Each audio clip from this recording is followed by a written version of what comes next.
Yes, there with you again. We're in a living room. We're going to carry you through an experience tonight that may be kind of strange to a lot of you, but we hope so you just bear with me and listen keenly. We have a brethren who has been there and has done that when it comes on to musical expression, especially with the percussion instruments. Kimati Dinizulu is who we have tonight. So, what?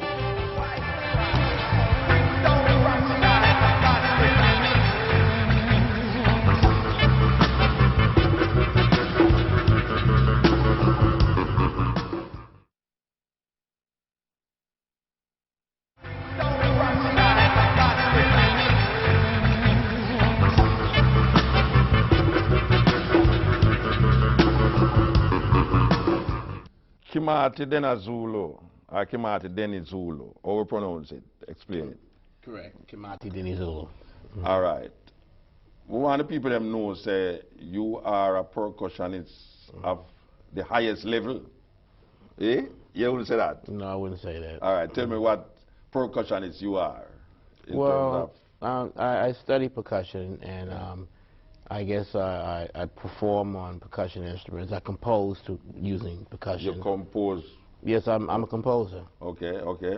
All right, so tell me some of the artists then you play with over the years. Over the years, I've worked with Harry Belafonte, Eartha Kitt, Nina Simone, Dizzy Gillespie, Jackie McLean, Sonny Rollins, Wynton Marsalis. You're serious? Mos Def, Angelique Kidjo, Mavis Staple, Buddy Guy. And Muta. And Muta. I've got to work with Muta. All right. And some big name that you call still, you know. A big name that you call because we know Sonny Rollins is a very influential person in Jamaica, especially in the ska era. He influenced a lot of Jamaican musicians. And you mentioned Buddy Miles. We mentioned Buddy Guy, Chicago. Yes. Buddy Guy, Chicago. So some serious name that you work with. And in all of those period of time, you've been touring with them using your percussions. Yes. The majority of the performances that I've done and recordings are usually on either percussion instruments or what I call endangered African diasporic instruments. All right. So when you tour, like how much percussions you want to have now? Well, it depends. Like, for instance, when I was working on a film like with Wynton Marsalis, when we were working on Rosewood, they flew out about maybe 200, 250 of my instruments in advance. You have 200 instruments? No, I have over 1,000 in my collection. You're welcome to come out and... So where do you choose, or you decide where you have to play when you choose to play? It depends on, like, if I'm called in to do, like, a film score or an underscore for a documentary on slavery or whatever it may be. Yeah. I'll sit down with the producers and they'll give me an idea of what type of treatment they want or what type of sounds they want. Sometimes they'll ask specifically for certain instruments. Yes. But if it deals with like slavery, a lot of times they come to me as a consultant also, and I can recommend. So most of the times, no, you're more concentrate on African indigenous instruments, instrument that is endangered, as you say. Yeah, I'm very interested. In the last few years, I've been very interested in instruments that's played in the African diaspora outside of the continent of Africa that survived the transatlantic slave trade or the Holocaust of enslavement that we suffered. I'm very interested in what first brought me to Jamaica in the mid-'80s was doing research on the Maroons and the Kompong and, you know, Kumina and, you know, the Aben and the Goombay and all of that, and Trinidad, you know, the Orisha music, working with Brazilians with Condomble and you know, just I saw that there was a pattern, there was a lot of that we had in common.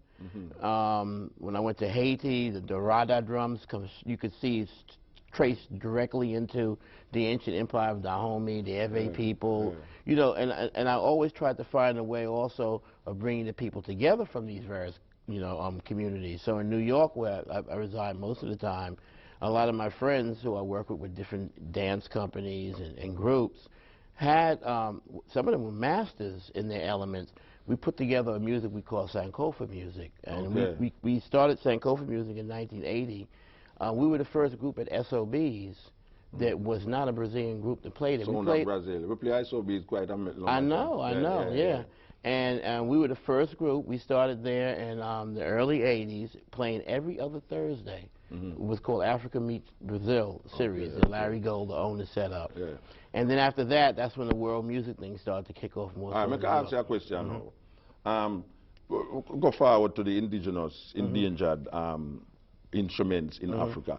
Tell me some of the instruments them that you would consider endangered in Africa right now. Well, and you mean in the African diaspora? No, all right, yeah, all right, African diaspora. That's what I'm, we have an instrument in America called the one-string jitterbug, which is a broomstick on a bass tub. A lot of people use cord or rope, which is they play the same technique, almost similar to the upright bass in jazz or blues. I like the kora. They play it upright like the kora. Right. All right, I ask you a question now. The other day I was on a festival, and there was this musician from Mali, and he had this gourd. It's about this. It had this gourd at the bottom, one stick in the middle, and one string. Was he bowing it? No, he was plucking it. I don't know what is. I don't remember the name of it because.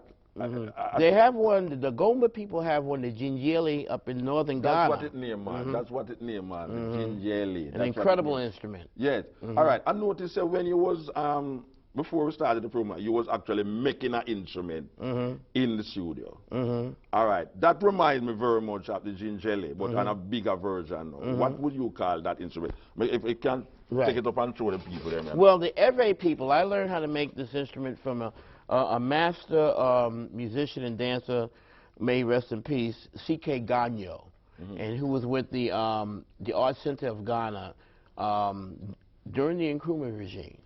And he came to New York. We had him at our cultural center, and he stayed with us for a while, on and off, teaching us. And he taught me how to take a coffee can, or any type of a can, a piece of fishing tackle, and a branch, and the Ewe children especially play this. They call it chakfulekate. All right, in which country this is played? In Africa? In Ghana. In Ghana. Right. Okay. But also, it's very similar to the diddley bow traditions of African Americans that came out. So you can hear the blues in it. And diddley bow named himself after that instrument. Bo Diddley. Bo Diddley, sorry. Bo Diddley. Yes. You know, he played here already in Jamaica. He played here. Really? Yeah, before and when he went back, we heard that he died, you know. So, all right. So, give me a touch of how you work, because it sounds like a homegrown instrument where anybody could have make in their house. Anybody can make this. Yeah, yes, you can. I went around looking for some things last night, and this is what we came up with. This is from a guava tree. Okay. It's flexible. It's strong enough to hold the tension. This is some fishing tackle. It's not quite the correct gauge. In the old days, this would have been horsehair. Okay. Or the gut of an animal. They would use yes, okay. Traditionally. Yeah. Now the children use cans or whatever they can get their hands on. Okay. In the old days, this would have been a gourd or a calabash. Yeah.